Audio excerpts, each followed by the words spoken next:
పురాణం చెప్పినట్లుగా ఉంటాను, కానీ నా ధ్యేయం వేరు. నా ధ్యేయం మీలో సాధకులను సిద్ధం చెయ్యాలి, మీలో జపమునందు, ధ్యానమునందు, యజ్ఞమునందు ఇచ్చ కలిగించాలి, మీలో నుండి యోగులు రావాలి, మీలో నుండి సిద్ధపురుషులు రావాలి.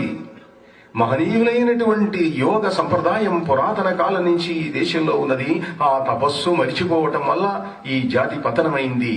లౌకికంగా మనం ఏదో కావాలనుకుంటాం, ఉద్యమాలు నడుపుతాం, సంస్థలు పెడతాం, ఎన్నో చేస్తాం. ఎన్నైనా చేయొచ్చు, మంచిదే సేవ చేయటం.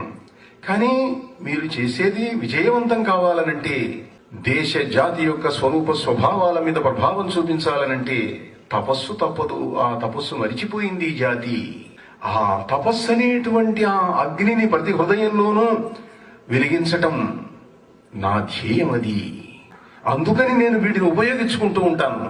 ఈ ఉపన్యాసాలు, ఈ కార్యక్రమాలు, ఈ పురాణ ప్రవచనాలు, ఈ యజ్ఞాలు, ఇవన్నీ దేనికి అని అంటే, ఇవాళ ఇక్కడ ఒక 200 మంది ఉంటే ఇందులో నుంచి ఒక 20 మంది అయినా తీవ్ర సాధకులు అవుతారా, అది చూస్తూ ఉంటాను నేను.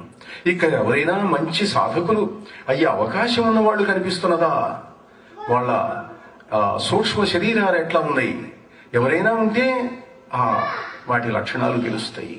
కనుక ఆ మార్గం మొదట్లో చెబుతాము.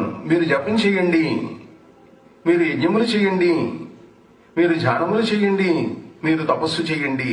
ఎందుకంటే వాటి వల్ల ముందు భౌతికంగా, లౌకికంగా ఉన్న కష్టాలు కొన్ని పోగొట్టుకోవచ్చు. ఆ పోగొట్టుకుంటే దానివల్ల దేవత యందు విశ్వాసం పెరుగుతుంది. ఆ విశ్వాసం పెరిగిన వాళ్లలో కొంతమంది అయినా మరొక మెట్టెక్కడానికి ప్రయత్నిస్తారు.